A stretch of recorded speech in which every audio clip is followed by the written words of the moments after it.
I was like, this is amazing. It takes me like so much faster. I can do this. Yeah. And then of course, like for my person I was working with, who's also named Kevin, which is a bit confusing. Kevin would, I didn't want to say Kevin would say this is great too. Essentially, he would be like, oh, that was so fast. Like, could you also get me this now? And so it was sort of this like really great aspect of, okay, he was happy it was coming by so quick. He'd have more questions. It'd be easy for me. I was like, oh, great, I could use this. And then there was other team members, like we had an office team member, and she was sort of tasked with some of the manual report creation. She's like, oh my gosh, now like the report creation is kind of streamlined. Like, could you also build this? Like, I'd love to know this, or this might help the team in this way. Yeah. And so it was sort of this like really nice work. Yeah, and then so it's sort of like the next piece was then going to be like, can we get the people in the shops to eventually use it? Welcome to Captive Conversations, brought to you by Captive Wi-Fi. I'm your host, Adam Foreman. This podcast brings you the best stories from suppliers, marketers, and operators from our beloved hospitality sector. Now, let's get on with the show. Hello, everyone. Episode 91 of Captive Conversations. And we have Kevin from Blueprint and. Thank you for coming. It's a pleasure to be here. And I've done a little deep dive on your history, so it's quite interesting to listen to. And it's going to be really interesting to understand what you've done and where you've been and where you are now. So thank you for coming. Thank you for having me. Looking forward to sharing more. And how's the weather treating you in this fine country?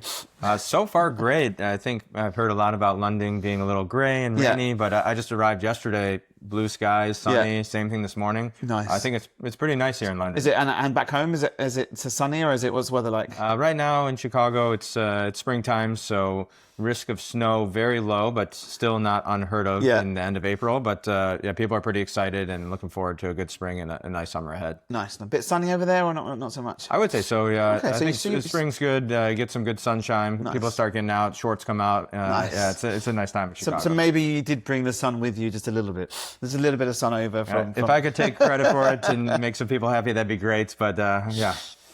We'll start with the two questions from the last guest, which is from Thomas from Fearless Media.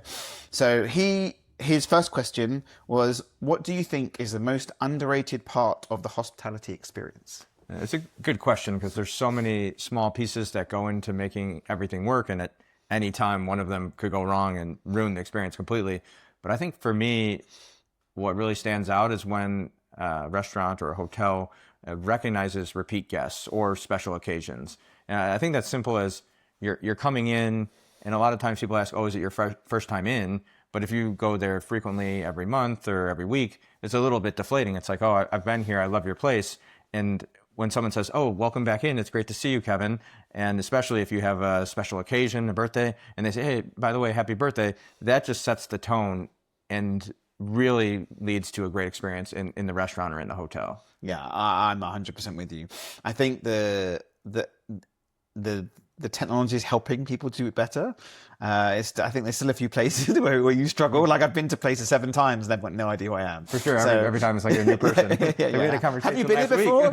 Yeah. So I think the best tools that are out there really help with those profiles and stuff. So if someone using a good reservations platform, pulling in that data, it's quite nice that you can pull the sales out, understand if they're a VIP or not, and pull that info. So I think the days of the maitre d' don't exist anymore. Yeah, it's such a great position, but you rarely see it when it's there. It makes an impression, but now the host position is such a high turnover that it is hard for those people to build the relationships. But like you said, the softwares that exist, hopefully groups can start to leverage to be able to give that personalized touch a little bit more. Nice. So the second one was, what's your favorite brunch spot in London? But that's a bit tricky. So let's go back home. What's your favorite brunch spot back home? Yeah, so second time in London. It's been quite some time since I've been here, but definitely looking forward to eating some good food.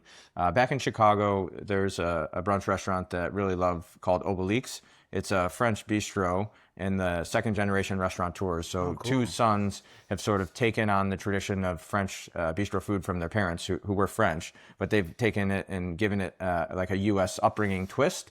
And so it still has the authentic flavors of a French bistro, but in this like different way that I haven't experienced. And I would say at Obliques, just coming in for the pastries alone, I mean, their croissants are incredible, but then everything on the appetizers, the mains, I mean, it's just delicious. Could go back numerous times, and especially going back in for dinner, a completely changed menu that has so many good dishes. Nice. I'll make sure I tag them in. Okay. Do you have a good recommendation here in London while I'm here? Oh, there's so many. Yeah, it's tough to pick a favorite. It's so difficult. Literally, if you walk into Soho, there's more restaurants just in Soho than there are in like the rest in like Manchester. It's insane. So it all depends on what you want. I mean, there's some amazing places here. I think that the generic lunch spots I quite like for me is like there's a group called Daisy Green, and it's an Australian style cafe, and they've got like 8 or 6 all different names. Really, really cool. And then you got the standard, which is Caravan, which is a very cool restaurant group. I think for those two, they hit the spot the whole time, but there's so many. There's just I couldn't. Those are the sort of two groups. Brother Marcus, another one, really good using toast, which you know, and again, great service. That one there specifically, when you talk about customer service and remembering and so on, and the ethos that has the true meaning of like going in and being welcomed. Is a really good. Okay. Really good yeah, it's gonna be a tough pick, but definitely try and stop in at least one of those. Yeah. Maybe for some food, or maybe just even to see what the dining room looks like and get a feel for the place. Yeah, it's cool. It's very relaxed. It's very cool. Okay, so I'm going to go to the standard questions. So the standard questions we have is best hospitality experience. Oh, well, I've been pretty fortunate to have a lot of really good hospitality experience working in the industry, and then, you know, personal experiences as well. But I think one that really sticks out to me, it's pretty unique. So I went to Easter Island off the coast of Chile, and it's a really small island with a population of maybe less than 10,000 people. And we were staying at like a bed and breakfast, and when we arrived to the airport, our host came and picked us up and welcomed us with some leis, a photo. And then throughout the entire stay, they just had so many personal touch points that made it unlike any other place I've been to. I mean, I've been to many luxury places, and it's sort of their job to make you feel special. You know, you're paying quite a large price, but this was a really humble, bed and breakfast that was on their property. They also had a farm that they were working on, and every day at the end of the day, they'd bring some fresh fruit from the farm. They check in on how the day was. It was an incredible experience. And at the very end, they dropped us back off at the airport and let us know we were always welcome and gave us a parting gift. And that kind of experience, I think, is what really encapsulates hospitality. Is that, sure, money is nice, or like spending on solutions do make it a nice experience, but it's really like, how do you connect with the people? And I definitely felt the strong connections from them. That's insane. Have you been out to that part of the world? It's quite far from London, I know. No, I mean, Thailand probably the furthest, and it's similar hospitality over there, to be honest, but that's insane. I think, I don't know what it is. Even normal hotels, most of them do a really good job of that touch point piece, but those unique points you're talking about are like things you'll remember forever. For sure. Do you know what I mean? It's that talking point. And it's really about the intentionality too. I mean, many people can work that into their processes. It's a little easier when the owners are running it because they are kind of invested in it. But I do find that when bigger groups have good training programs, they sort of put that into the processes, which then lead to some great results. Yeah, some of the groups here are pretty awesome. So we've got a group called Honest Burgers. There's one actually just here, and like each general manager looks after sort of like local marketing as well. Okay. And they work with the local area for like produce and stuff as well.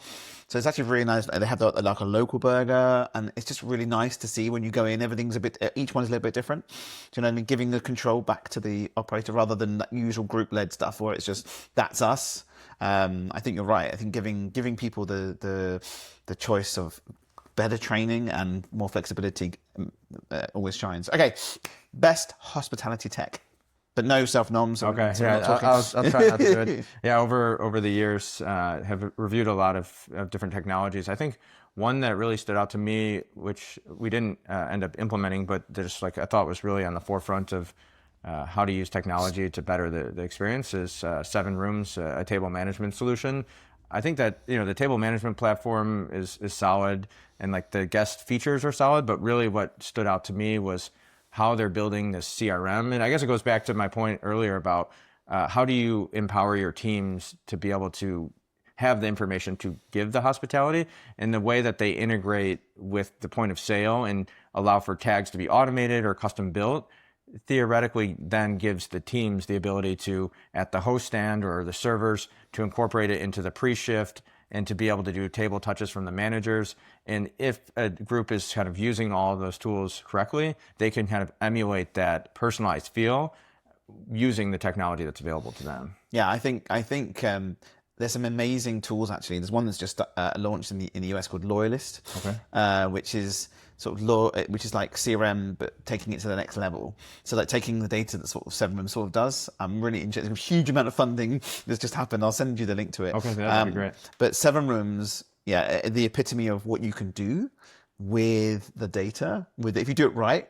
Is really interesting. As we were talking like pre-shift, having that meeting, having the printout, knowing who's coming, giving that brief, because everyone has a pre-shift meeting, right? It's always there, but if you don't utilize the data in the right way, or have that information to give to people and share with your team, so you know who's coming, right? And I think that's a really big touch point.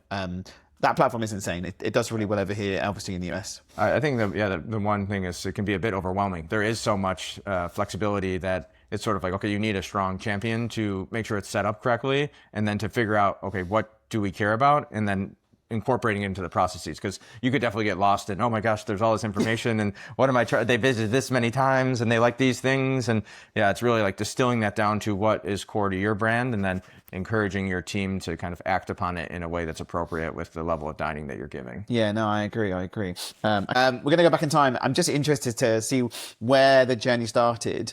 I've done the deep research, so I sort of know, but it'd be interesting to hear from you where you first started in business generally, and then how the journey sort of focused into hospitality. Be interested to see where you started.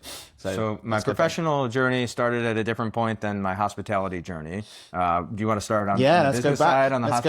Let's go all the way back. If we go all the way back to the hospitality side, did you work in hospital? Was you like in college and stuff or not? Not in university. I actually played American football, so that awesome. Took up quite a bit of my time. But when I was real young, teenager, growing up in Chicago, because of the demanding schedule with American football, I worked as a caddy. Yeah. And so whenever I had free time, it was sort of the perfect job for someone that was in a rigorous schedule, because you could go on the weekends when you didn't have practice and maybe get in 18 holes. And it sort of taught me some of those interpersonal aspects of how do you relate with different people, connect with them, make them feel good, also help them with whatever they needed on the course. And so that was my introduction to working in hospitality.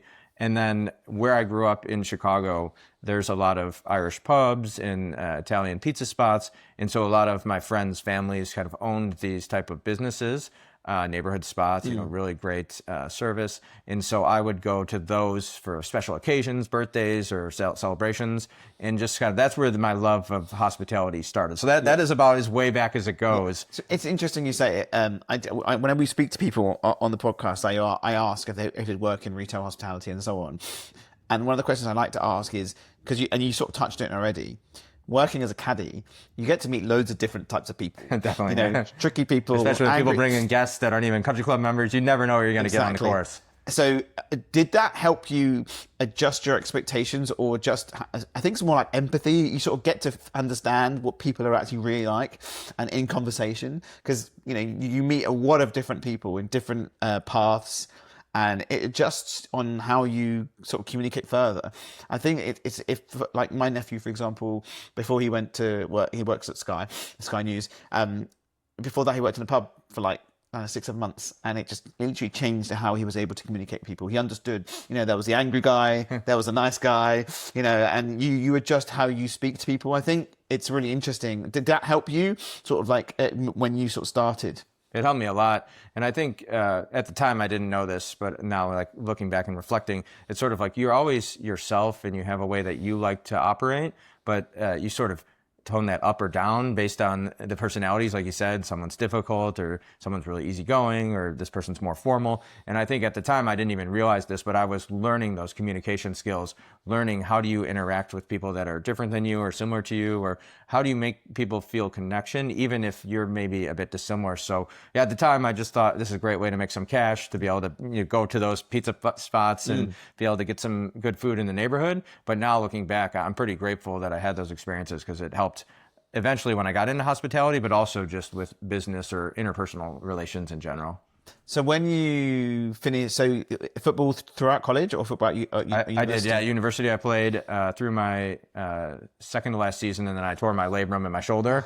And so that was the end of the football career. Got it repaired and everything. And I stayed on my final year as like a player coach. So that was always a big part of my life, but I knew I wasn't going to go to the NFL. I made that joke once at like a professional setting, and everyone thought I was serious. They're like, "Oh, like I'm sorry you tore your shoulder and you weren't going to go to the NFL." It's a good story. It's a good story. I was like, that wasn't the reason I didn't go to the NFL. So yeah, I always knew I was going to go into the professional world, and so I went to university and studied business, and that's how I started professionally. Although it wasn't in hospitality at the time. Yeah. So where did after university, what was the next step? So yeah, unfortunately, I wasn't playing for the Chicago Bears. So yeah, I was in the hometown team. Yeah. But I was in an office, and I actually started at Deloitte in their management consulting practice. Nice. And for me, that was a really great way to begin my career because I didn't know exactly what I wanted to do. I had studied finance and marketing, so I knew like quant stuff as well as some qualitative things. And the strategy group at Deloitte had a generalist rotational program for analysts. And so I knew, okay, I could get in with a good firm. I could work with these really large companies in the US and abroad. And that's where I began my work. So did they rotate you around in Deloitte? They did. And so it was totally unstructured. So you essentially were in the strategy group, but it was more or less on you to find your projects. And at the time when I started at Deloitte, they were talking a lot about data and how it's the next big thing. I mean, it wasn't that long ago, but it sort of feels that way. And so they were encouraging analysts, hey, if you're interested, take some training on how to use Tableau and make data visualizations, or take some training on how SQL can help you format data sets to better analyze it in these different systems. And so for me, I was like, oh, this is great, free training. Like at the university, I had to pay for this. So that was sort of something I got into when I first started. And then my initial project that I got myself placed on was actually in analyzing data sets for an industrials products company. Yeah. And they were sort of looking at, well, we have all this data on these different products we sell, but we've never actually looked at it holistically. You know, if we have customers that are buying multiple products, can we kind of have this unified view of the customer, or potentially they're only buying one product, but other people are buying numerous products? Yeah, where are the links? Could we upsell these people? And so that was kind of eye-opening to me because I never thought of industrial products before. And I was like, wow, you could take data and do anything with it. And so that was the foundation, like formative experience for me to say, okay, data is really important. These people that are talking about it do know what they're talking about, and sort of ignited that interest for me at my time at Deloitte. Yeah, so for the industrial one, was that a project to pull all the data in and give them better visualization to understand the patterns and stuff? So it was just like pre that. I eventually kind of worked my way up the chain of projects. So that was really just getting the data and running it through Excel and putting it into PowerPoint. Yeah. But as I continued my career at Deloitte, one of my last projects before I made the pivot to hospitality was exactly what you said. It was sort of like this large pharmaceutical company was interested in having better ideas about all of their controlled substances, where they were dispersing them from. And so I was in charge of working with a team to create these visualizations for the executives so that they always knew what the different amounts were. Yeah. And so that sort of was an evolution of, started with the Excel, and then eventually worked my way into visualizations. Yeah, amazing. So how long were you at Deloitte for? So there I was just about 2 years. Okay. And I was not exactly expecting to leave when I did. I was generally fairly happy. The projects I were doing were interesting, mainly on the data analytics side, although I did do some implementation focused work, which was also pretty eye-opening for me because I wasn't technical in nature and I was working with the technical consultants, and that really helped me see, oh, you need to set up the system correctly and people need to use the system to be able to capture the data. So I sort of had built these skills.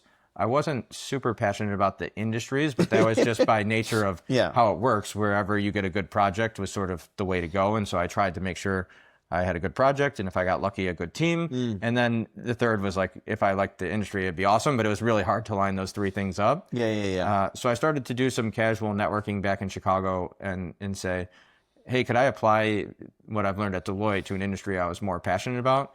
And that industry was the hospitality industry. So how did you find the next role? So that's why the departure was like a little unexpected.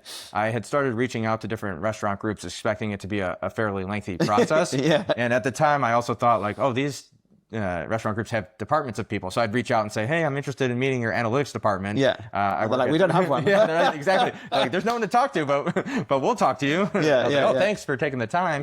And so I started to have some conversations, and then Let Us Entertain You restaurants, where I ended up working at, is the largest family restaurant group in Chicago, over 100 locations. How many? Over 100. Oh, nice. Yeah, it's more of it's not like a QSR franchising concept, but it's like 60 different brands that all feel like. Hold on, 60 different brands. Yeah, they're not about scaling, which was sort of an interesting piece for me because I love the neighborhood spots I grew up with, and of course, like also love Chipotle, but the kind of working in the QSR fast casual space is one brand, and then you sort of get expertise on that, but interesting at Lettuce was that you had to be an expert in all these brands. And so when I reached out to them, they were large enough that they could take someone like me on.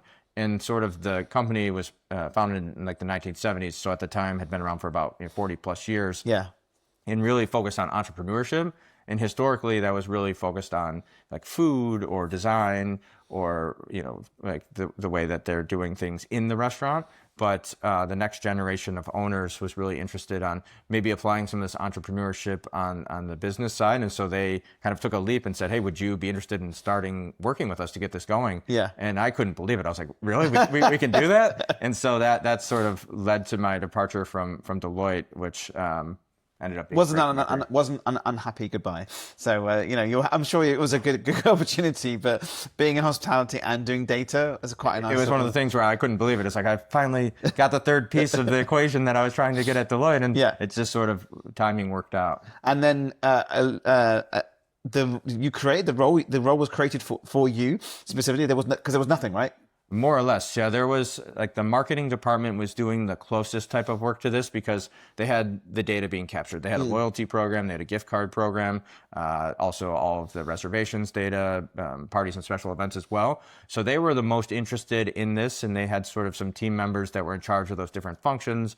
They were starting to say, hey, this is really important. So what year are we talking about now? So this is 2017. So I started at Deloitte in 2015 when data was like cutting edge. Although, obviously it varied by industry. Some people were already way ahead of the game and had processes and teams doing this, and other people were just getting into it. And restaurants were way at the beginning at the time. And so way at the beginning. In 2017, when I joined Lettuce, it was new, but that was exciting for me. Nice. And then, so did they have a disparate tech stack across the board, or was it a mixed? Like when you're looking at the tech side, like EPARs and so on, was it like fragmented across the board? I wish it was not fragmented, but it was. Although I will say it depended on the system. So on the marketing side, it was slightly fragmented. Everyone used the same loyalty and everyone used the same gift card. So that was at least across the entire enterprises. But there were people that were using OpenTable and Talk, as well as people were using Triple Seat and Reserve, which were separate. And so, there was sort of these different systems that I had to navigate to pull in all the data, which was quite a challenge for someone that's not especially back then. API is a bit different now than it was back then, right? A lot of downloading and doing manual combinations or using tools like Alteryx or feeding things through Tableau. So I needed a lot of good processing power on the computer to be able to handle some of these data sets. Nice. So when you started, was this the new, like the younger generation owners who wanted to take that route?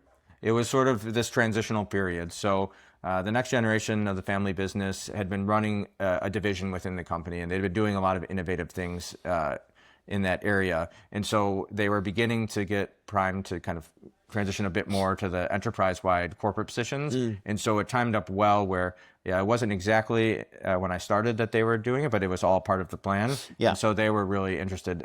Rich, who's the founder, he's wonderful person and knows so much about restaurants. But the work I did, definitely, we never talked about. It wasn't like I was trying to explain the analytics things to him. It was, he's so good at the food. Talk to me about food. Which isn't my specialty. I like to eat the food, but I cannot create it like the chefs that we had working there. So you said it was a QSR brand?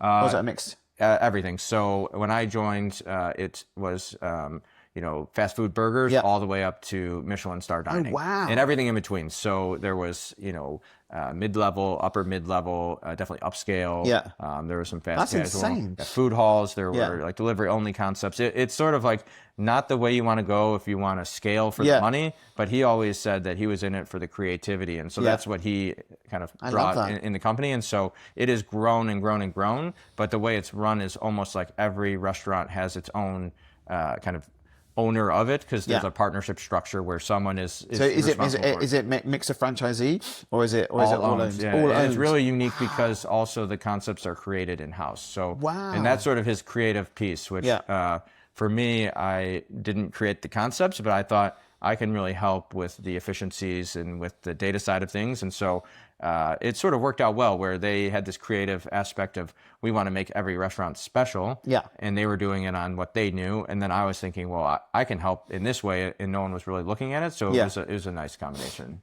Amazing. So booking all over the place. Pause.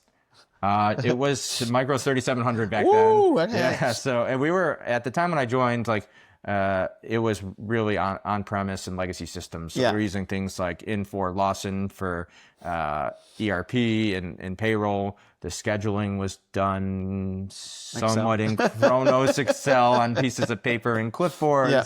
Ordering was done through paper. So that's when I was working on the... Did your brain explode when you just saw the process? It did, yeah, about a year and a half in. So I was doing like marketing related things, and I was like, oh, this is kind of working. I can get the data, it wasn't the most efficient.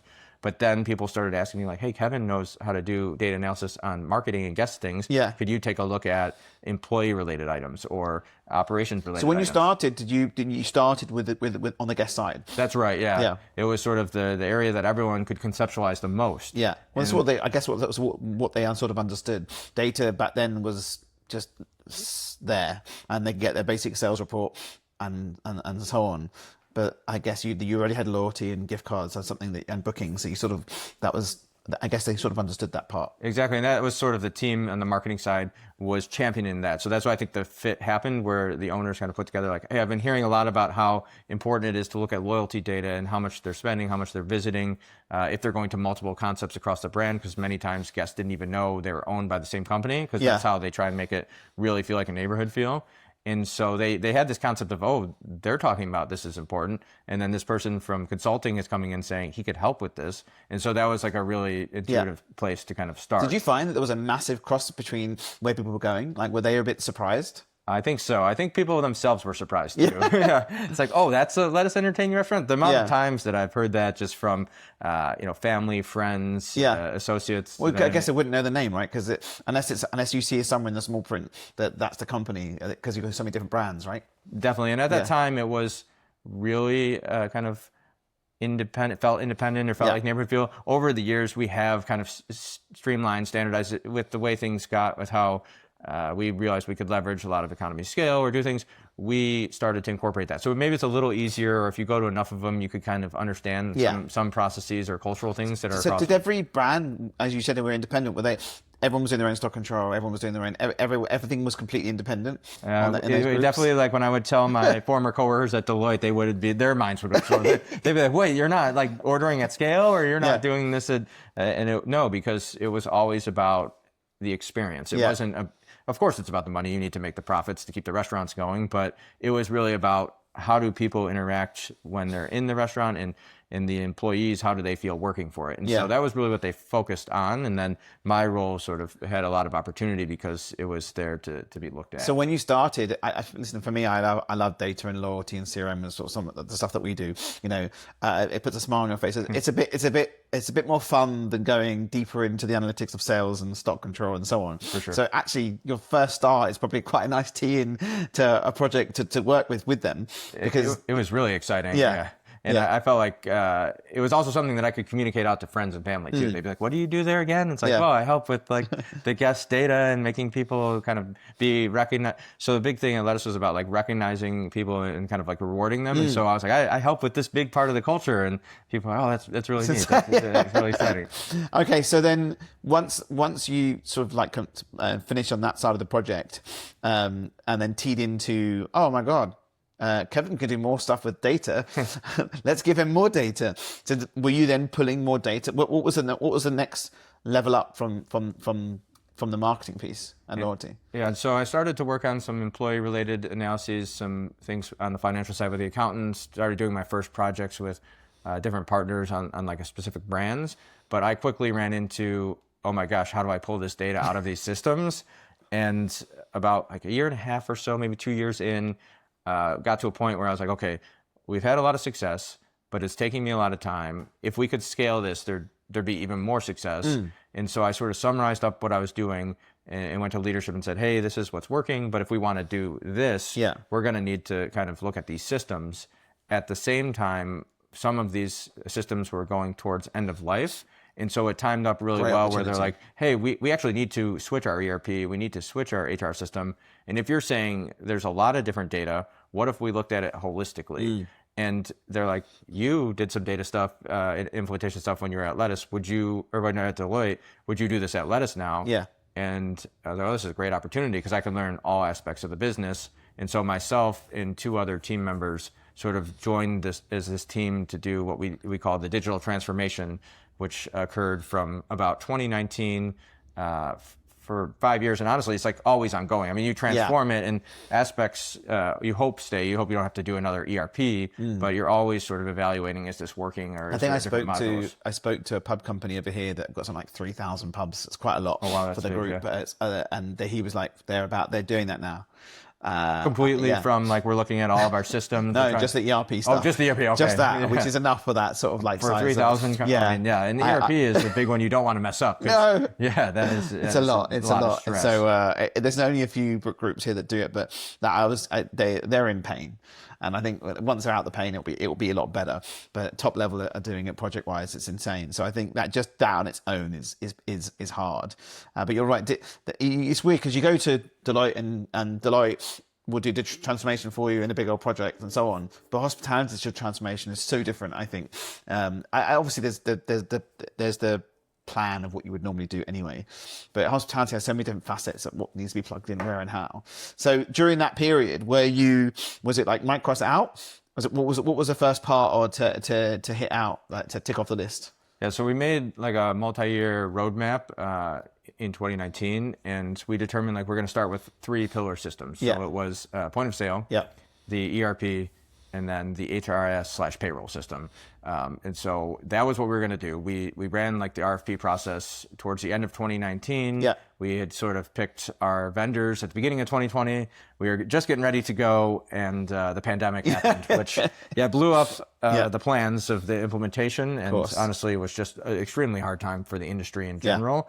So that sort of put a pause to the project, but that was initially, those were the 3 pillars we were going to build around. And then we had sort of add-on systems that we would then make sure worked with these systems. So during the pandemic for them, obviously they had some QSRs and stuff. Were they still operating, as in still trading, or was it quite because different states did different things. That's right. Yeah. Right. So and cities sometimes had different. Miami was just open. Exactly. Yeah. In Chicago, it was one of the ones that had more strict guidance, and Lettuce operated in about like 7 different markets. So many of them were completely shut for in-person dining for a substantial amount of time. At least initially, everything was pretty much shut. Yeah. And so that was a pretty tough time. Like Lettuce historically had never really let anyone go. There had to be kind of mass furloughs to figure out like what's coming next. I was really fortunate to continue working during that time. And even though it was really hard looking back, it was an opportunity for me to get more involved on the operations side. And so I actually ended up kind of overseeing digital ordering, which cool. when it was the only revenue center was very important. And so it's sort of... But I guess the thing that what we all talk about during the pandemic was the pivot, right? So there were things that you need to... I had someone on about 6 months ago, and he said, not in a bad way, he was like, I wish COVID was back, but not the killing and the disease, not the dying. That's a good thing. Yeah, I wish it was back because it forced people to make changes. For sure. And now we're in a whole different world where I think it's slowed down. Obviously, it's slowed down a lot. But back then, you were like, what do we do to survive? Because we can't do X. We need to bring in, so like digital ordering, for example, which probably... Was it there previously? Or it was there, but it was fragmented. Yeah. By nature of each individual restaurant was sort of signing agreements with, the DoorDashers, Uber Eats, even like there's so many back to Caviar. Yeah. Like eventually it got consolidated down over the years, but Yeah. there was maybe some that had 7 different tablets. I remember that. Yeah, the tablet days. I call it the Starship Enterprise. Basically, someone's back in the room. And they're like, all right, we got Grubhub coming in. Like, I think run that- this over to the kitchen. Like, I remember a client, this was probably before, this was probably like 2017, 18. I think we had...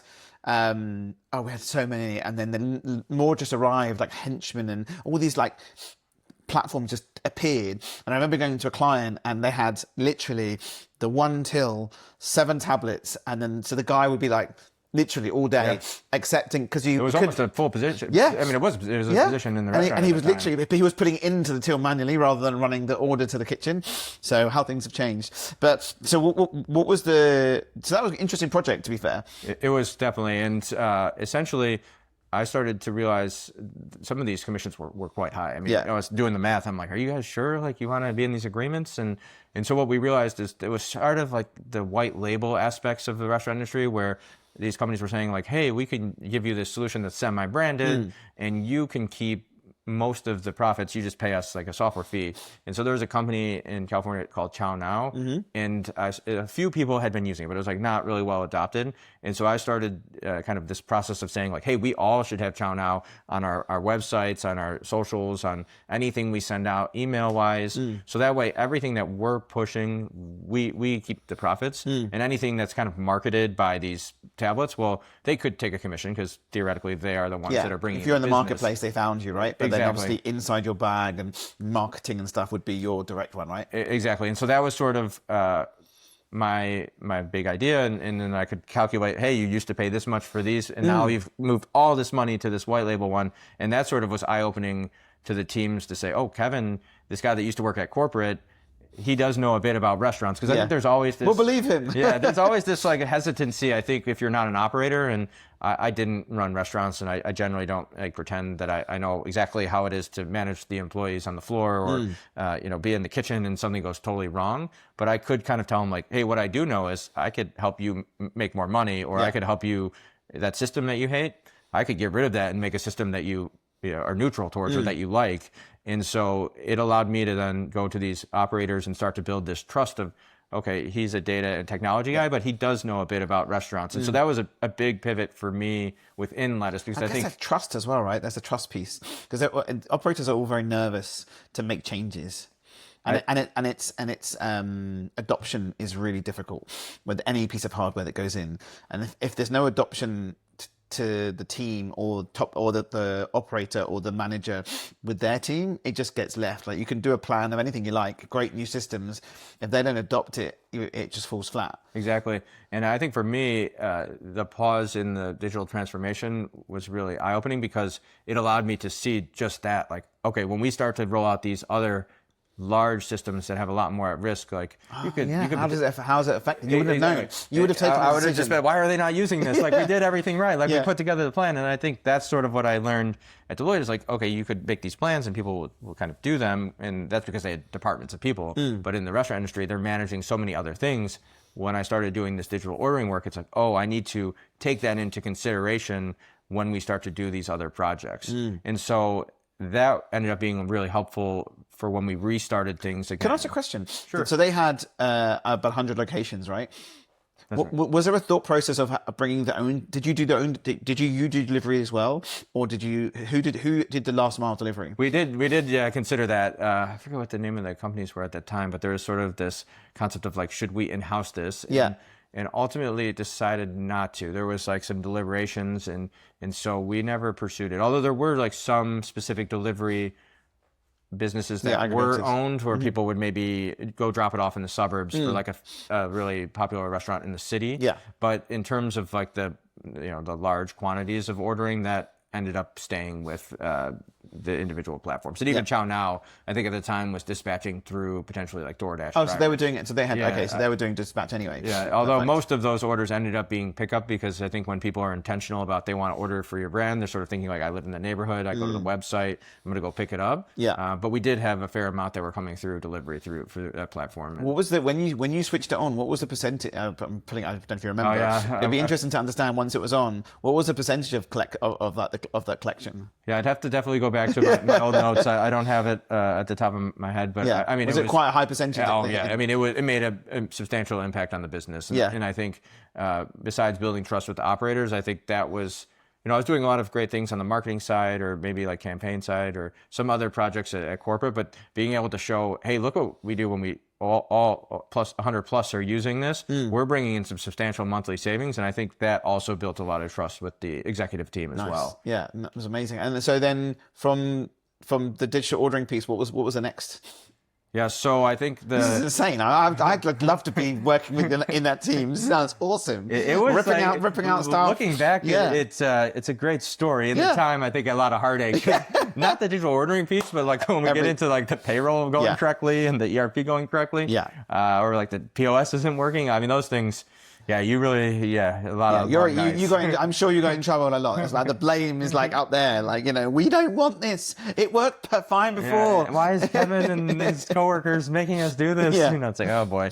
But I would say, okay, so the way we went after that was we sort of went back to the same plan of we're going to do the HRS and payroll and the ERP and the POS. And so we kind of restarted that plan, and then I, along with my other two coworkers, were kind of working overseeing it all, and we sort of split up the responsibilities. And funny enough, like the leader that I was working with, that was sort of the operations expert, he really went deep on the employee side. And then I, who was the business person, went deep on the operation side. So I got more involved with like helping with the point of sale transformation, doing some table management related items, eventually like the back of house inventory and ordering stuff. Yeah, complete and so that's where I kind of leaned into. But I was also helping with the HRIS, the payroll, and so I got to know all the different people at corporate, at the restaurants, and so it was a really good opportunity to like get to know the company, as well as I was a generalist at Deloitte and more or less a generalist at Lettuce, but then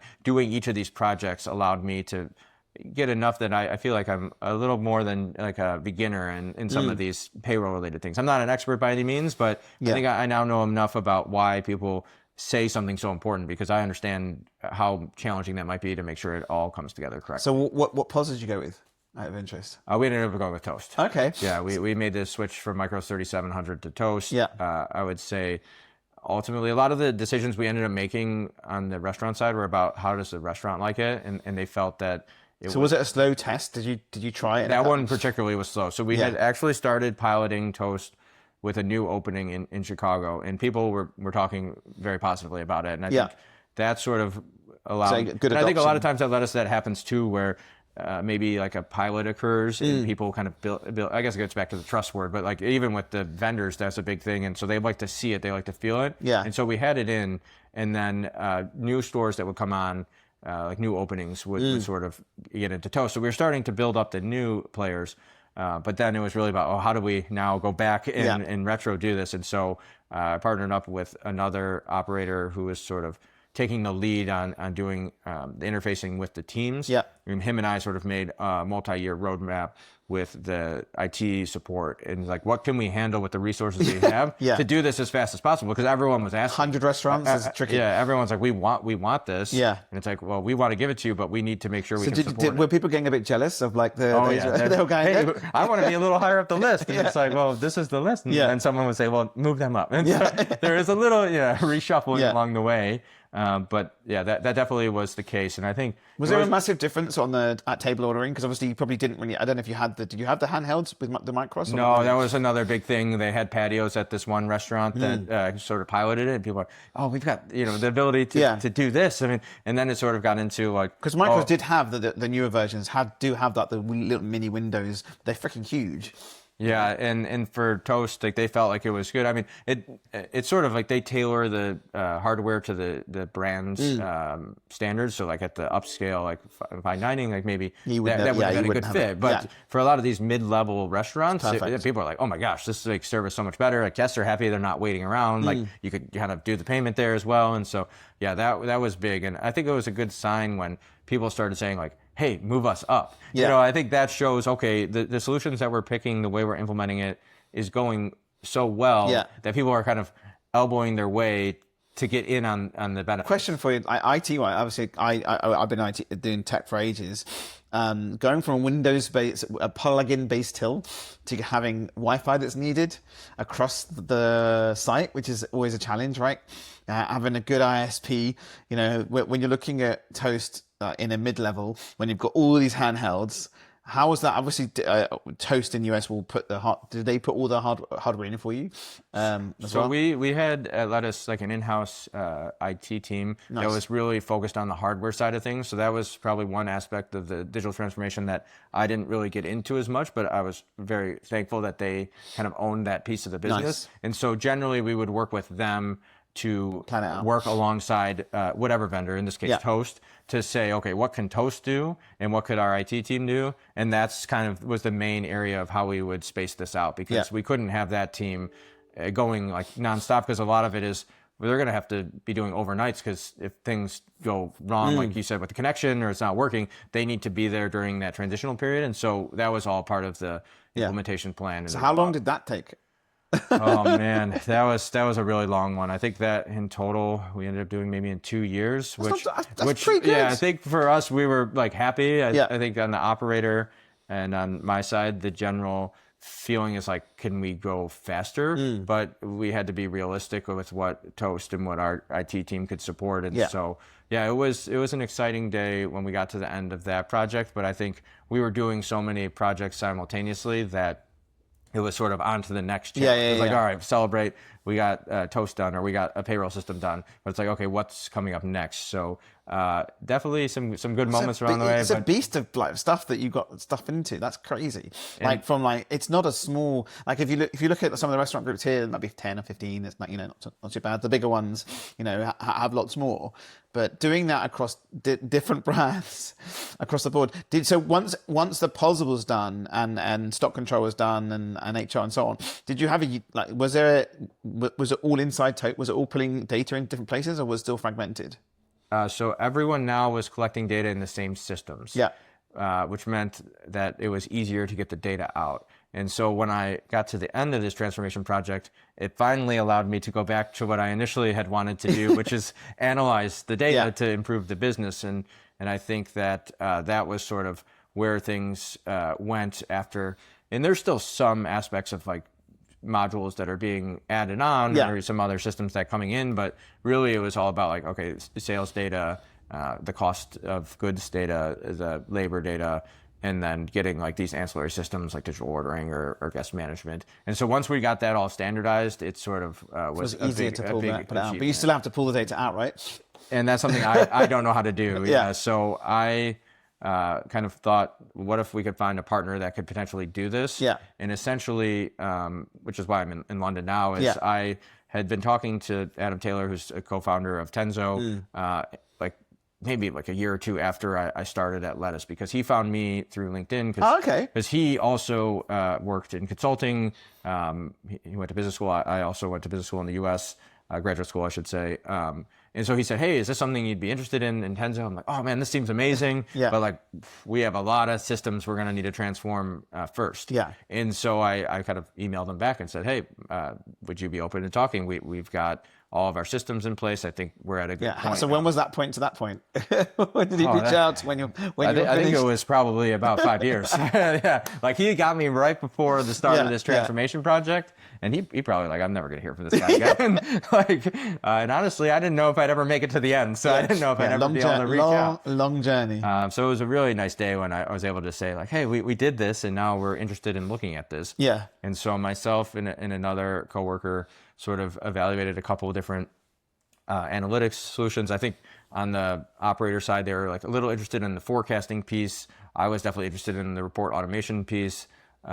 We kind of did a little pilot with a couple of these in consideration, and ultimately Tenzo graded out the best. We were really pleased with it, and so they were sort of proposed to be the enterprise solution at Lettuce. Yeah. Although in nature of like restaurants always shifting priorities and things, it was sort of determined that the back of house systems would take priority. So like getting in, it makes sense because we needed to have all the enterprise on that rather than just doing like the other 4 systems that we had in play. And so that was sort of the focus. But I was able to do a pilot with Tenzo at one of the brands called Deloitte, which is a donut shop in Chicago. Yeah. Because I was working with an executive partner on another business. And so he was like, yeah, we for sure could just like pilot it here. And so that's when I was able to get Tenzo in at Lettuce and start to see the power of it. Nice. So was there a point of you going, right, okay, so I have all this data. Where was the point of, do I look at maybe building something or going to find a product? Because lots of our people we speak to be like, no, I don't, I got a young guy, he'll come in, he'll spend like 19 hours a day, but bunching stuff, creating Power BI and so on. It might look okay, it might be all right, he thinks he knows what he's doing, spend all this money on building this or going to something that has already got it done. So I think I might have been the young guy that was trying to build that out in the first couple of years that I was at Lettuce. Yeah. And even though I wasn't doing it with all the systems, I realized that it wasn't going to even work for the guest systems that I was working on. So at that time, when Adam reached out, I knew that if I were to kind of get to the point where we had all the systems in place, it wasn't going to be me building it. And I figured like even if we hired consultants or brought people in-house, it would just be so risky and there'd be so much expense that it didn't make a lot of sense to take on that risk when someone had already proven out that they've got a system in place. So I think that was definitely a big consideration. And I felt like, yeah, I could definitely build this. Like no one's doing this. And then I found out, oh, someone did this. And it's like, well, I guess I don't need to like figure out a way to do this anymore. Yeah. And so, yeah, it definitely was a thought process. But I think once we finished the project, like much later on, it was clear that we're going to go with a vendor because building it wouldn't have been the right fit. I agree. Okay, so you piloted it in one location? So it was one brand. Yeah. One brand. Yeah, 6 locations at the time, and one of them closed. So five locations. And essentially, I was able to work alongside this executive partner who had like all these operations knowledge over the years, and he would kind of work with the teams to get the insights kind of acted upon. And then I was sort of working with Tenzo to make sure, okay, we're getting the dashboards or the analyses that we want to be able to take action. And so that was sort of the setup that we had created. Did you end up feeding it into the whole business in the end, or was it just... No, so that is still not the case because with the like implementation of the back house systems, Deloitte still was more like projects. One of those projects that is not fully done. And so with Deloitte, they were one of the first ones to go on board with Cogswell, who we used for the back of house systems. And so they had access already to all of the data, which is why it worked out to be able to use Tenzo there. Yes. Other brands are still coming on board. And so it's still an active conversation of like, when is the right time to feed this into the enterprise? Yeah, I think the challenge is if you've not got the labor data, you're going to struggle, right? This financial data is great, but if you start pulling in everything in, it's all well and good having a dashboard that gives you finance information, which is good to have and helpful. The POS will give you most of that. But until as you're saying, until you've got those systems in place that are being able to pull in the data in, it's going to be more valuable, right? Definitely. And I would say like if there's still manual aspects, that's also a piece where people are like, well, we just paid for this solution, but we're still going and manually getting this other data set, or we don't have this data set. And so it's sort of like, why are we paying for this? So I think that was like the perfect situation at Deloitte where it's like, okay, we want to grow this brand. We have these great systems in place. Our team feels pretty good about, okay, we like what we're using. It's like relatively easy. This is also a QSR concept. So need to like make the systems really like user friendly so that everyone actually uses them to get the data in. And so it was a really good starting place. And yeah, they're still getting value. Like we automated the manual reporting with them, and then sort of now it's about how do you continue to drive value on the profit side. And the kind of ultimate goal is that Lettuce will eventually adopt when the timing's right, if it continues to kind of perform as expected with Do Right. But when you started, what was the feedback? What was the feedback like when you started with rolling out into Do Right? I think that there was generally just like, since I was like kind of the power user, I was like, this is amazing. It takes me like so much faster. I can do this. Yeah. And then of course, like for my kind of person I was working with, who's also named Kevin, which is a bit confusing. Kevin would, I didn't want to say Kevin would say this is Kevin great number too. two. Yeah, essentially, yeah. He would be like, wow, that was so fast. Like, could you also get me this now? And so it's sort of this like really great aspect of, okay, he was happy it was coming by so quick. He'd have more questions. It'd be easy for me. I was like, oh, great, I could use this. And then there was other team members, like we had an office team member, and she was sort of tasked with some of the manual report creation. She's like, oh my gosh, now like the report creation is kind of streamlined. Like, could you also build this? Like, I'd love to know this, or this might help the team in this way. Yeah. And so it was sort of this like really nice flow aspect. Yeah. And then so it was sort of like the next piece was then going to be like, can we get the people in the shops to eventually use it? And I think that was the next piece of adoption. Although my path took me to working with Tenzo, and so now I'm helping not only Do Right at Lettuce, but other restaurant groups in Chicago and the U.S. start to take advantage of. So that teed off to your consulting piece as well. So when did you leave the brand and start your Blueprint and? So at the end of my time at Lettuce was in 2023. Yeah. And so I kind of finishing up the Cogswell implementation, or like kind of getting going with that project, depending on which brand you were. I was helping grow Do Right. And then I also helped like revitalize Lettuce Consulting, which is a business within Lettuce. Oh, okay. With Kevin from Do Right. Yeah. And so that's how I got into Do Right, because I was helping him with a new like relaunch of Lettuce Consulting. And historically, Lettuce Consulting used to help restaurants with aspects of their business. Oh, but that's insane. Yeah, but it was sort of like, well, that's a little bit competitive in nature as Lettuce grew and went to more markets. And so we kind of reimagined it to saying, well, we can help, these groups that have F&B as an amenity to their core business. So like resorts or golf courses, and help them with concept development or running operations better. And so him and I were growing that business together, and then growing Do Right. And then I was finishing up some of these implementations. And there was this moment where my partner, Melina, and I, we had sort of talked about like, maybe we want to do a life change.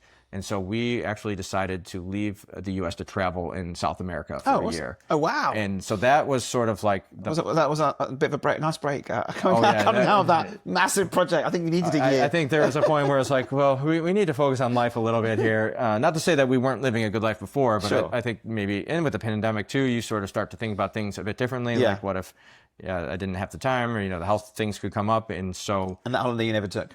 The holidays you never took. Exactly, yeah. And during that time, I also had graduated from business school, and we had talked about going to Argentina for like a celebration, and that got canceled because I graduated in 2021. So that was like right as things were kind of like getting back to normal. And so, we came up with this plan to go travel, and Lettuce was really appreciative of sort of the work I'd done. And I really loved my work there. It was kind of awkward because like some of the stuff was in the middle of happening. Yeah. And so we actually came up with a plan to work together in a contracting capacity. And so, so that was sort of the drive of what led. So did that let you travel and work at the same time? It did, yeah. So insane. Yeah, I was able to getting paid to travel. That's insane. Incorporate a business in the U.S. and then do the consulting work through the U.S. entity, and then. Yeah, my partner, she started to kind of work on some travel writing pieces about our time in South America. And so that was like what led to the founding of Blueprint. And it was never meant to be like, all right, we're going to make a huge business out of it. It was sort of like, well, I've had a great run at Lettuce. Would love to kind of make sure that everyone feels good about the end. And so that happened for about a year where I was growing Do Right, was using... Tenzo at Do Right, was growing Lettuce Consulting, was helping finish up some of these transformation aspects, was still doing some analytics stuff when it came up with the enterprise, and then ended up doing work with them all the way through July of last year. So it ended up going a lot longer than expected. Yeah. And there was sort of... where did you travel again? Sorry? Primarily in South America. Oh, so amazing. yeah, that was big for us because in the US it's maybe famous for not having much time off. And so yeah, we thought like, well, if we go really far, it'd be great to be able to see the Americas. And so it was a wonderful, wonderful experience. It's also the same time zone more or less as Chicago, so that helps a lot too. Definitely. Was that a specific choice or not really? No, because initially we weren't going to do any work, so we were just going to travel. But Yeah. so I guess everything just sort of fell into place. It felt it was like, meant to be. It sort of felt like when I joined in the first place, it was like, well, It feels like you just sort of, as your journey has been, it's sort of like it's fit into place. It's like puzzle pieces. Looking back, it seems like it's planned, but it's not the case. I think, like it sort of feels right for everyone, and we find a way to make it work. Yeah. And so, yeah, that was sort of where the consulting business came out of, and that's how I got to know Tenzo and how I really got to grow to like believe in the product. So with the consultant piece, I'm assuming you've got other customers as well, not just lettuce, right? So is there, how did that feed out? Was that you reaching out to other people, or was that just people knowing you, or how did that expand? So I've actually not tried to expand it, because the real goal of traveling was the personal side of the experience. And I think right now I'm sort of trying to decide, should I do more implementation or analytics work for restaurant groups or hotel groups? Yeah. And I think that people ask me all the time, like, is this something you'd be interested in? And it's certainly interesting, but it's sort of like trying to realize, do I want to get back into that lifestyle of I'm working all the time on these super high stress areas, and there's also this kind of feeling of like I loved my time at Lettuce. There's so many people that I worked with there. If I were to come back full time to kind of doing this type of work, would it make more sense to go back and work with them? And so I think last year in July they were sort of asking me like, now might be a good time for you to move back full time. Yeah. And I was thinking like, Can we have you back, maybe please? not the right time to come back Yeah. full time. And so that opened the door to Tenzo. And so that was sort of the pivot. So I don't like manage a handful of clients at the same time today. Yeah. Maybe that's something that will happen in the future, but So I think do you- it'll have we- to feel right, similar to some of these other things that have happened along the way. Like maybe if a hotel group that felt really good about the culture and where they were going were trying to solve this same problem, I would certainly consider doing it. Nice. So then the other piece is obviously Tenzo, right? So now, what did you, hold on a second, you called it earlier. What was it called? Restaurateur in residence, not trademarked by me, but That's so Mark good. came up with that, and I had been working. Love that. I got to know Mark through, he was working on Lettuce because it was an enterprise brand, and also had known Adam from like the sales process, or getting to know him through validating the product.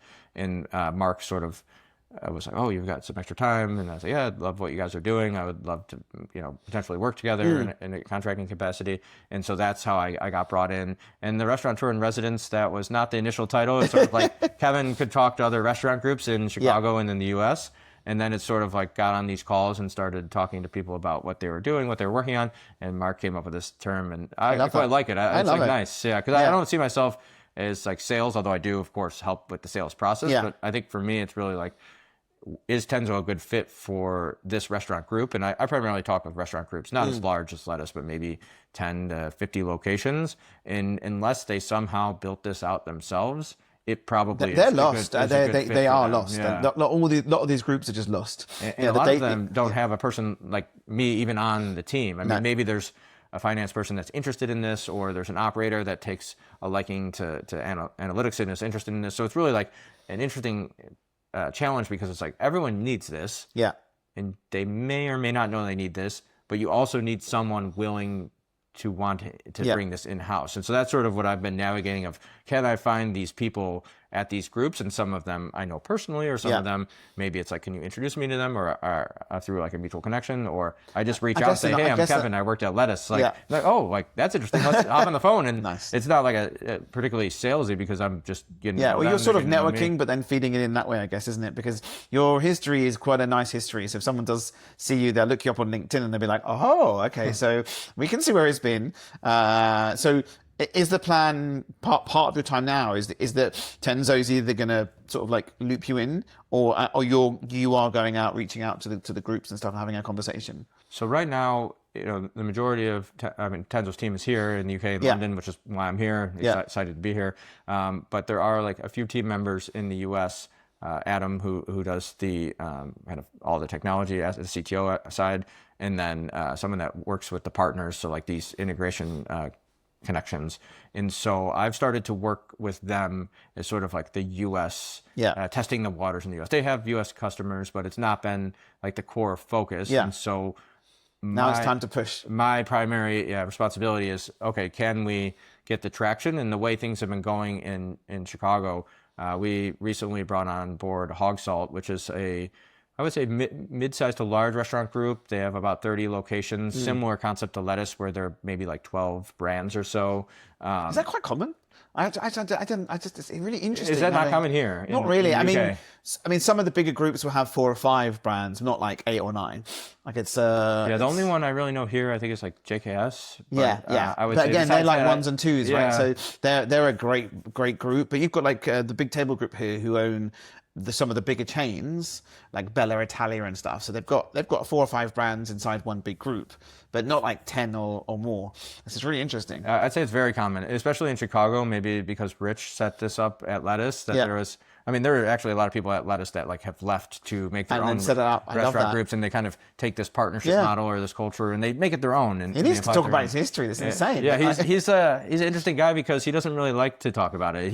He's like won a James Beard Award. He's so many Michelin stars. He's worked with like all these people over the years. Man, but he needs a podcast. His sons always like ask him like, hey, would you write a book or anything? Because he also knows Danny Meyer, who's really popular at Union Square Hospitality Group. He's like a great author. He writes about like what he's done. And Rich could have gone down that path, but he really just too humble. Loves the restaurants. That's what he loves. He's been doing it for over 50 years, and he still goes in and it's like, hey, that light's not correct, or hey, like, I was looking at the menu and you grouped things incorrectly, or I ate this food and it didn't quite taste right, and people are like, yeah, he's actually still on the ball. Like he still knows it. So that's amazing. Yeah, it's interesting. I think he has a great story. He has so much he could share, but I think his passion really is in the food and the people. Still there. And that's maybe when he retires. Yeah, which is never. It doesn't seem like he's going to. There's always, I feel like, some aspect he'll be helping with. So. Yeah. So you're working with some groups at the moment. That one you just mentioned.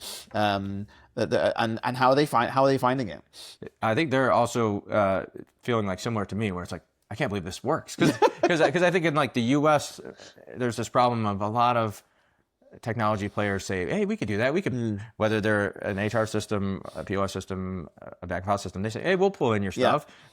We could get it all there. You have it all in one spot. And maybe they can, but a lot of times they can't. And even if they do, a lot of times it's not flexible. It's like, oh, well, here's the report you get now. Where is everything else? It's like, I don't want the report like this. Like my team needs to see it how they like to see it. And I think it's sort of this eye-opening experience where it's like, okay, Kevin is saying that it worked for him at Do Right, Not Lettuce. And then it's sort of like, let's see if it works at our stores. Yeah. And then it starts to come in and like, wow, you could automate that piece. That's incredible. You're blowing people's minds, basically. And it's sort of like, this is great. And then it's sort of like, oh, now Hog Salt and like Kevin uses at Lettuce. And then another groups are like, well, we want to get on board. And so now we're in this like development process of, we probably got like 2 that are like really close to finishing the contract.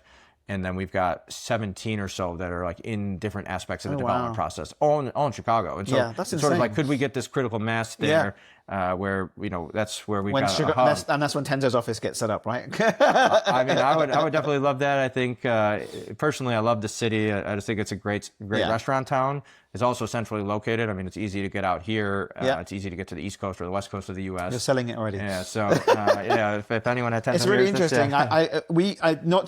Not to put down the US, but I said it, but we find, which is really interesting tech-wise, we find that especially for like ordering pieces and so on, like QR ordering in Australia was out there way before COVID. They've been using it for years.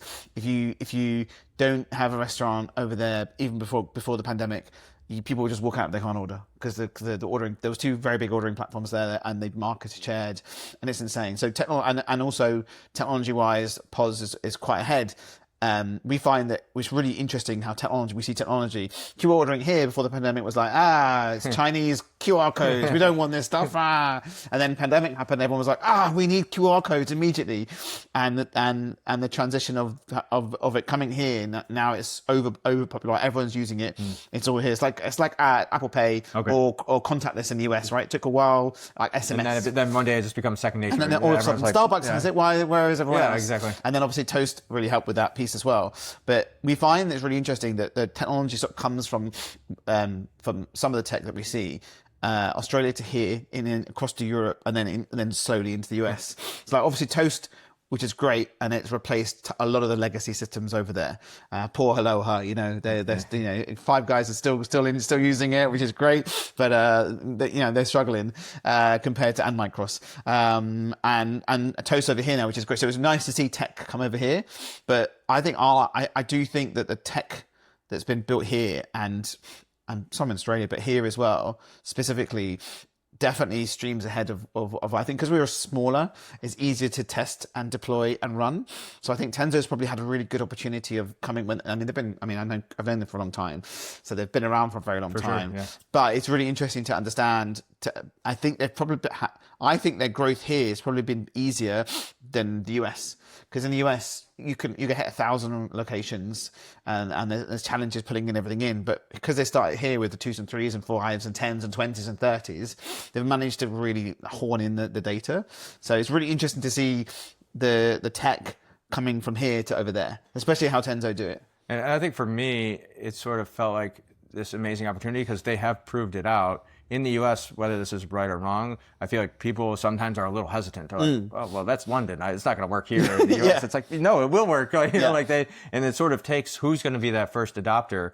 And I felt like this is definitely what we needed when I was doing the Do Right work. Yeah. And now I feel like that's giving people some confidence. Like, okay, it worked there. Now Hog Salt's getting on board. Yeah. There's like all these other people that are like really close to signing. It's your case study piece, isn't it? As soon as you've got those few brands in there and you've built that case study, there's social proof. I think that's the challenge, isn't it? Definitely. And I would say that's what we hope that in the next year or two, it sort of like becomes, everyone knows Tenzo. It's the analytic solution in the US. And maybe they don't even know it's from London or not. It just becomes like, oh, well, all these other groups are using it. And Let's use it. It's such an industry that everyone kind of knows each other. Like people that are at Hog Salt used to work at Lettuce, or, people from other restaurant groups used to work at those groups and now at Hog Salt. And so it's sort of like, it becomes, sales are kind of coming by making sure the product works for these people.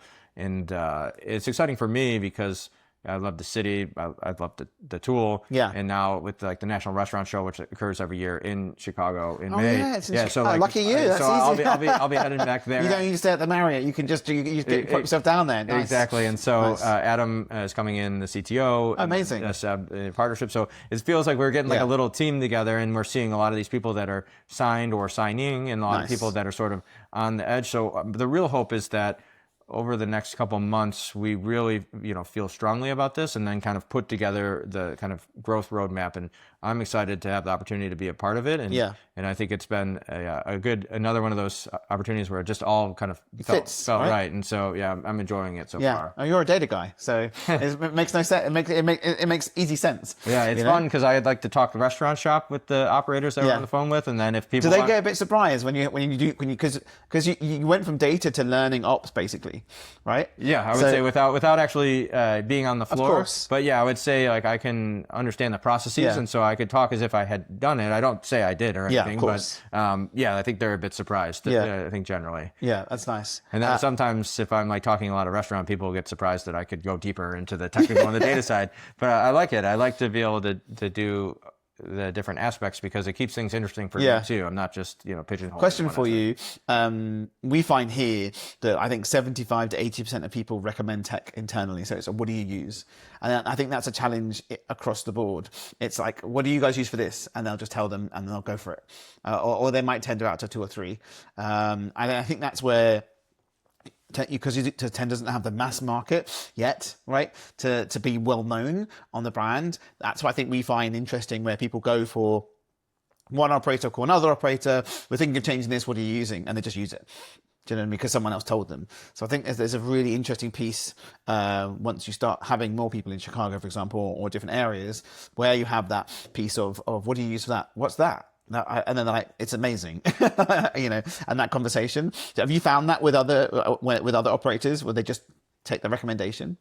Certainly a lot of people ask me, like, what did you guys choose? What did you implement? And because I was along for the entire process, like the RFP process, like the implementation, I generally know which ones might be a good fit. And so I think that becomes like a natural piece of the conversation too, is like, yes, of course I'm talking about Tenzo and analytics, but sometimes we're like, hey, we're really not happy with our scheduling tool. Like, where would you go there? Or, hey, we don't have anything for a backup house. Like, what did you guys do for? Is that when you put your hand up and say, so my consultancy fees, or I probably should be more strict about like divulging the information, but I think right now I'm doing it more so because I enjoy it, and I think a lot of times people will say like, would you do this for me? Would you implement this, or would you help us with this?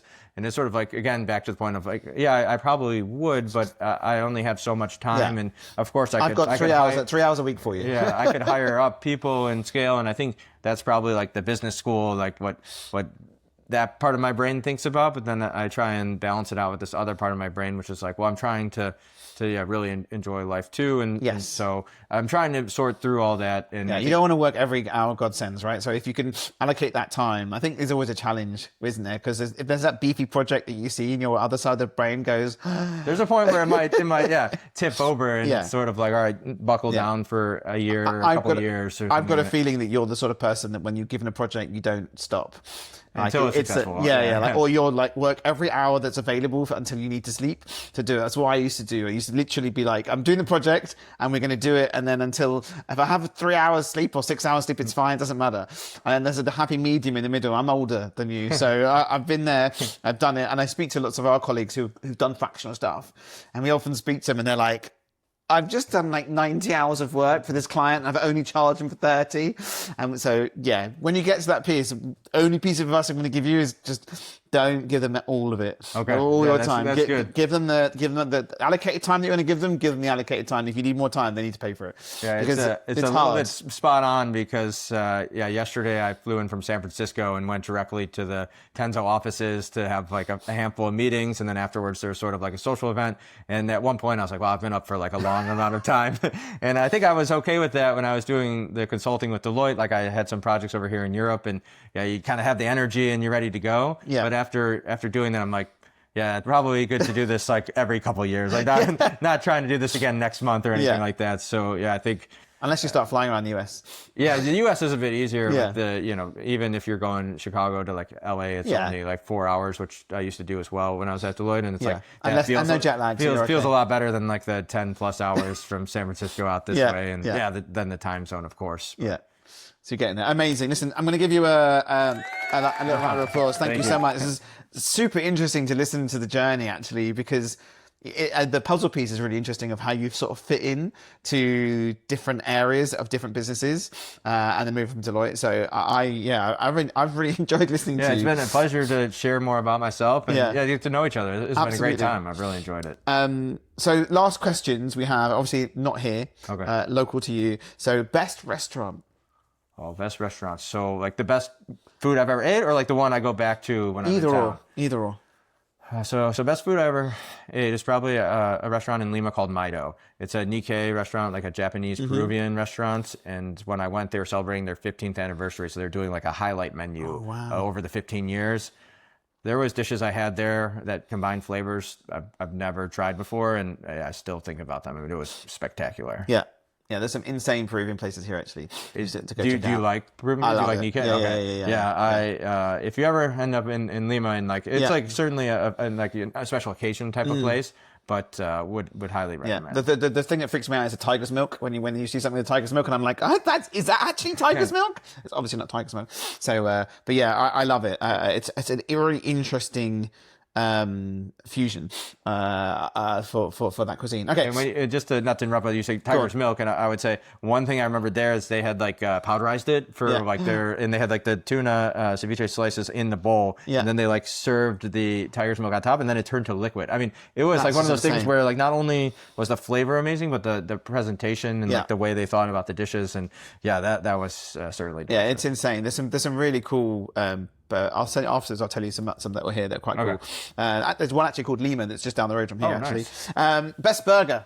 I love cheeseburgers. So when you were talking about like honest burgers, I'm like, should I get that for lunch today? So there's a spot in Chicago called Au Cheval. Yeah. They also expanded to New York. It's actually part of Hog Salt, which is kind of ironic, but separate from the fact that we're working with them for about like a decade. That's where I go every year for my birthday. The burger is like that good. It's in like an old school diner feel, although it is like a relatively newer restaurant. And just Thick, are you a smash burger guy or are you a thick burger guy? Those are like there's 2 patties, even though they call it a cheeseburger, but it comes with 2. So if you get the double burger, you're getting 3. So that's sort of something that trips people up a bit. So I used to be a double burger guy, but now I've kind of made the American football days. But now I'm on the single burger, and so I would say I do love smash burgers, but I think the traditionals. I prefer the traditional. But yes, smash burgers are great as well. Awesome. Best hotel. Except for other than the one that you mentioned earlier. Yeah, so I would say that was like, hospitality wise, it might be hard for people to get to. This one's when I think about the best hotel, it's also probably hard to get to. But I went to this place called the Napa Wildlife Center in the Ecuadorian Amazon, and it's like run by the indigenous community that lives in this like national park in the Amazon. And there was like an NGO effort where they kind of allowed them to be the owners of the hotel once they hit a certain like threshold. And it's like an upscale luxury resort. You fly into this small town, they take you down a river in a motorboat, and someone like paddles you up a stream. Wow. And I saw like animals that I didn't know existed, and the guides were so knowledgeable. They used to be hunters, and now they use those skills to help wildlife spotting, and so that way their kids can have access to the land. I love that. And so that was an incredible experience. Awesome. I mean, that's insane. Okay, 2 questions for the next guest. Okay, so one question that's been on my mind a lot, and I think we didn't touch a ton about, but I think it's like a big piece of where Tenzo's going with like AI, and like how does AI enable restaurants to take advantage of data. So I guess I'd ask people like, where do you see the hospitality industry going with AI and automation? That could be, business operations where it makes a lot of sense, but also even like front of house, back of house, guest relationships. Yeah, I'm generally curious because things are happening so fast that even a year from now, it could be even 3 months from now. That's true. I mean, with it's insane. The new like releases of the models, I mean, they're so powerful that they're still under review because what they're going to be able to enable is insane. So. Yeah, the new Claude model sounds insane. Yeah, when I read about that, I'm like, this is a lot bigger than I think people realize. Yeah, massive. It's so interesting, and it's interesting where people are going with it as well. Which route people are taking, the mass exodus of ChatGPT to Claude, and so on. My brother. That's the same here in the UK. Like a lot of people have kind of ChatGPT. I feel like was the big it's name good, everyone's talking about it, but now like Claude is the big name, and when they is it the Opus or Opulus? Yeah, Opus. The new. Oh, the new one's a different name. I forget the brand. The Opus is still here, but the brand new one, I forget the name of it. But that's the one they've given to Amazon. All the big players to make sure they could do all their software patches. When I saw that, I was like, wow, that would have been bad if that went out to everyone. Like it broke out of its isolation when they tested it. It's insane. So we have both. I use both, but we actually, to be fair, we built with a little AI, agentic AI coding tool because we're Cyber Essentials Plus for our company. We're not allowed to put customer data into it. You shouldn't put customer data into it anyway. You shouldn't be putting any customer information into it. It should all be anonymous, right? For sure. Because ChatGPT's been hacked, or Anthropic's been hacked. They've all been hacked. So there's data everywhere. So we've built our own little mini ChatGPT bot that does Gemini, Claude, and ChatGPT. Nice. Wow. And I use some agentic AI Claude Code to build it really easy, and I'm using the API like the MCP. It just the data gets burnt. So there's the request of asking the question is gone. So like even having a Tenzo GPT, the data the data isn't really sort of like the request if you build your own tool. Okay. When you ask the API to do something like, can you give me this information? It's burnt. It doesn't exist. It's like Microsoft Copilot. That's why it's quite nice and safe. So it comes out, goes back, gives you information, and then ChatGPT's got no idea what's happened. It's just giving you info. So we've built that for the team here so they can utilize it without having to worry about where that customer data is, encrypting the PII data and stuff like that as well. So it's really interesting of what's happening on that landscape. So, and safety is such a big thing. I think people just think like, oh, I can use this and put whatever into it. It's like, no, you need to have these protocols in place to make sure that whatever gets out there, it will eventually get out to everyone. I agree. The way that you're setting it up, I think it's like really smart. I think it's really interesting. We were looking at templates to give to businesses for their, because everyone's got health and safety templates, right? But no one's really got AI templates for your how your business runs. So it's an interesting conversation of what needs to happen, because people are just like, I'm going to open up ChatGPT and put all my emails in it, and so on, and then like, how did you find out about that? It's like, well, someone got access to that, right? And now they know. So I think two guys from Samsung got fired because they put proprietary code into ChatGPT, and then they got hacked, and then they're like, why isn't this working? Oh, the semicolon's missing, so on. But anyway, I'm going to give you another round of applause. Give everyone a wave goodbye. Thank you so much for coming. Yep, bye everyone. This was really, really cool. Yeah, it was a pleasure. Oh, the second question. Oh, second question. Yeah, I guess before we do one. the final farewell, I guess, okay, so love like local restaurants. And I think a question I'd have for someone is, what is like the restaurant you frequent the most do to keep you coming back? Yeah. Is it something on the service side? Is it a menu item? Is it convenience? Yeah. Why do you keep going back to it? Nice. Okay, perfect. I'm going to give another round of applause. See you guys. Thank you so much. Bye for now.